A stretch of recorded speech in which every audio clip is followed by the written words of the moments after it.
The grace of God is talked about in the Bible. And God, and the scripture says that the grace I've given you is sufficient for you. The sufficiency of the grace is to come and occupy places that you feel are empty. So when you feel like you're insufficient, grace is there to make you sufficient.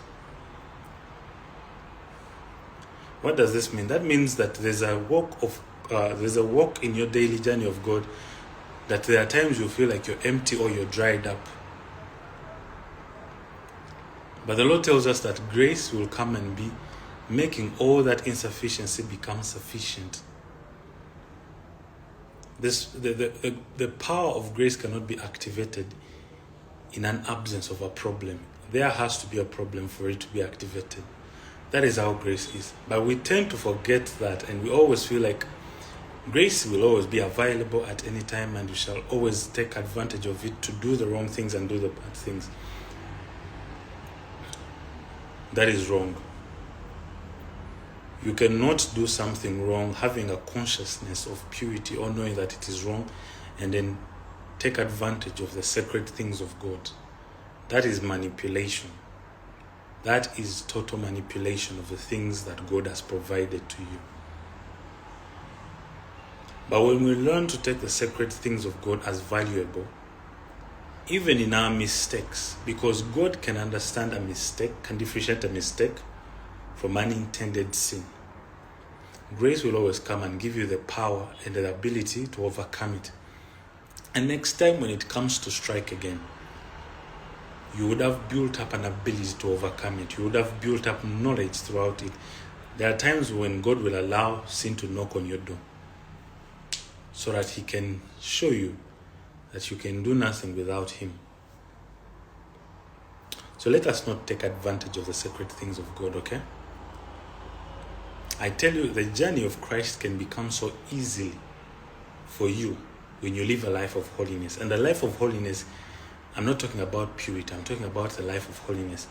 Holiness is different. Holiness is doing what God tells you to do.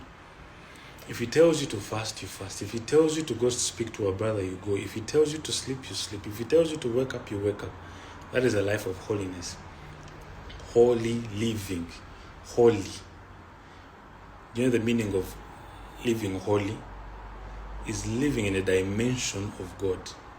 Because when the angels are told to do something, they do it. When spiritual beings in the heavenly realms are told to do something, they do it. That is living a life of holiness. There is no space for sin. There's no space of cloudiness, of any wrong ideas inside of your mind. Why? Because you're busy focused on doing what God is doing.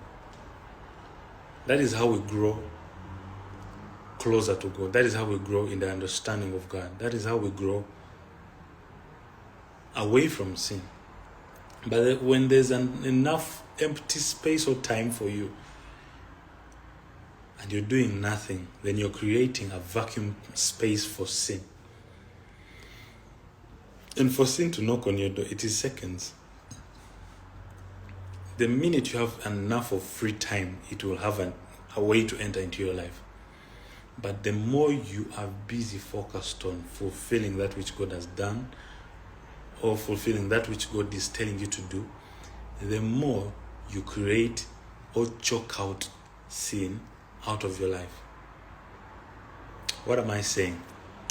Let us wake up daily and seek to know what God is speaking to us concerning that day. And let us devote our lives to doing that which God is telling us to do. Many are saying that I have a 9-to-5 job and I can't have time for God. What are you doing in your screen break? What are you doing in your lunch break?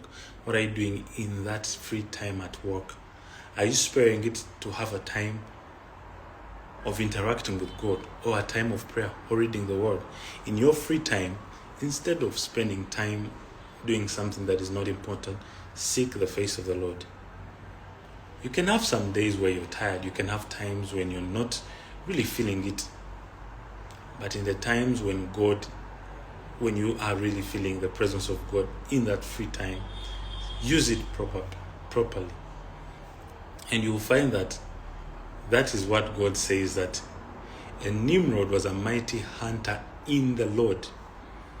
You will be working your 9-to-5 job in the Lord. You will be doing that training and workout in the Lord. There are times I go to the gym and it's my time of prayer. But as I'm carrying out doing my fitness exercises, I'm having a consciousness that I'm talking to God. And God is interacting with me. God is not against your schedule, but He wants to do it along with you. He wants to have an interaction with you.